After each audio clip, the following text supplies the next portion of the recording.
मरकुस अध्याय 9।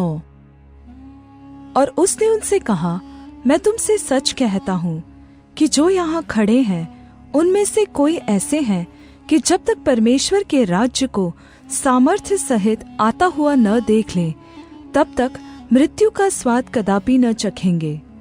6 दिन के बाद यीशु ने पतरस और याकूब और यूहन्ना को साथ लिया और एकांत में किसी ऊंचे पहाड़ पर ले गया, और उनके सामने उसका रूप बदल गया, और उसका वस्त्र ऐसा चमकने लगा और यहाँ तक अति उज्ज्वल हुआ कि पृथ्वी पर कोई धोबी भी वैसा उज्ज्वल नहीं कर सकता।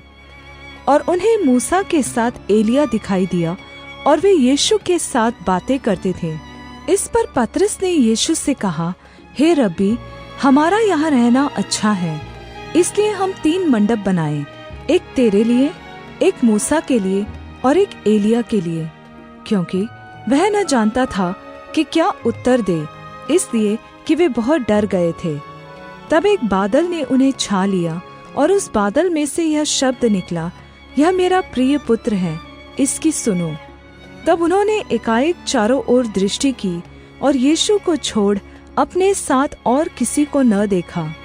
पहाड़ से उतरते हुए उसने उन्हें आज्ञा दी कि जब तक मनुष्य का पुत्र मरे हुओं में से जी न उठे, तब तक जो कुछ तुमने देखा है वह किसी से न कहना। उन्होंने इस बात को स्मरण रखा और आपस में वाद विवाद करने लगे, मरे हुओं में से जी उठने का क्या अर्थ है? और उन्होंने उससे पूछा, शास्त्री क्यों कहते हैं कि एलिया का पहले आना अवश्य है? उसने उन्हें उत्तर दिया, एलिया सचमुच पहले आकर सब कुछ सुधारेगा, परंतु मनुष्य के पुत्र के विषय में यह क्यों लिखा है कि वह बहुत दुख उठाएगा और तुच्छ गिना जाएगा? परंतु मैं तुमसे कहता हूँ कि एलिया तो आ चुका, और जैसा उसके विषय में लिखा है उन्होंने जो कुछ चाहा उसके साथ किया।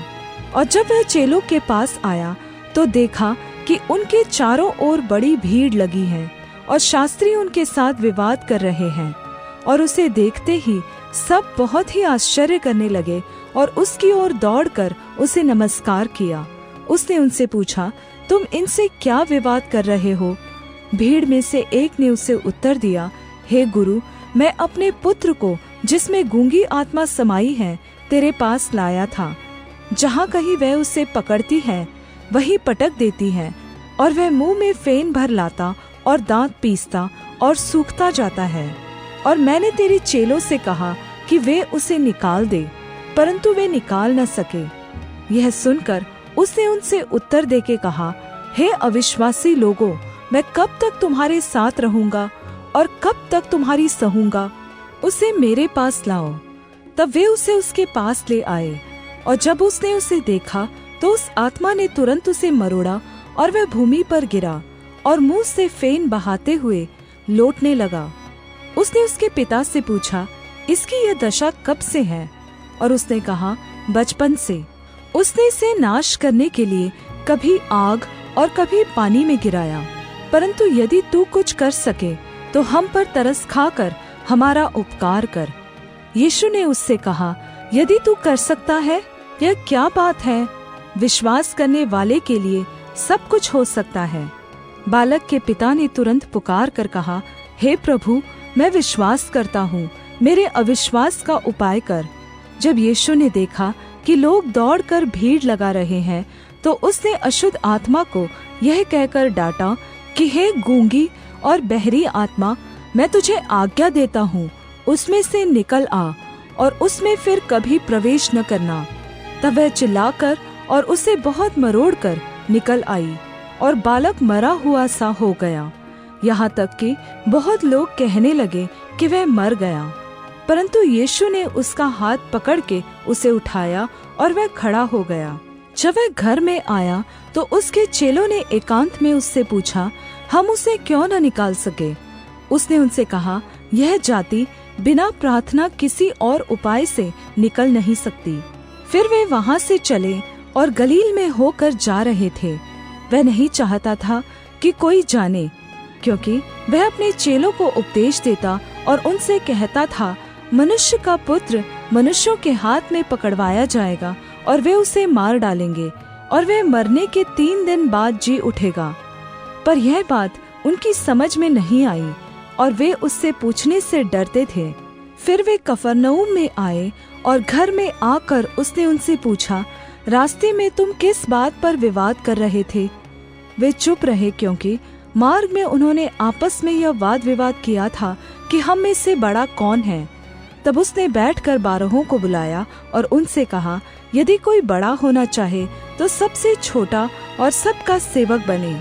और उसने एक बालक को लेकर उनके बीच में खड़ा किया और उसको गोद में लेकर उनसे कहा, जो कोई मेरे नाम से ऐसे बालकों में से किसी एक को भी ग्रहण करता है, वह मुझे ग्रहण करता है, और जो कोई मुझे ग्रहण करता वह मुझे नहीं वरन मेरे भेजने वाले को ग्रहण करता है। तब यूहन्ना ने उससे कहा, हे गुरु, हमने एक मनुष्य को तेरे नाम से दुष्टात्माओं को निकालते देखा और हम उसे मना करने लगे, क्योंकि वह हमारे पीछे नहीं हो लेता था।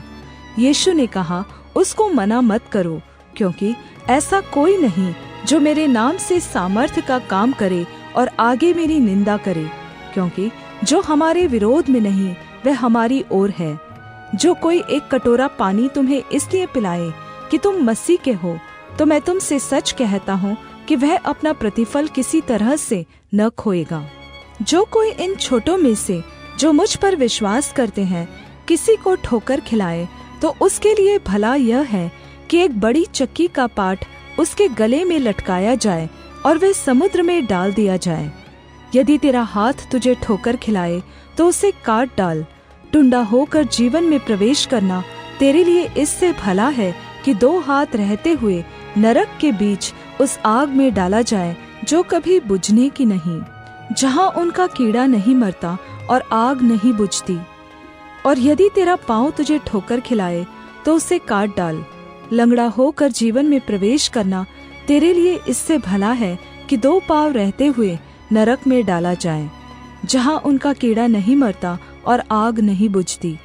और यदि तेरी आँख तुझे ठोकर खिलाए तो उसे निकाल डाल।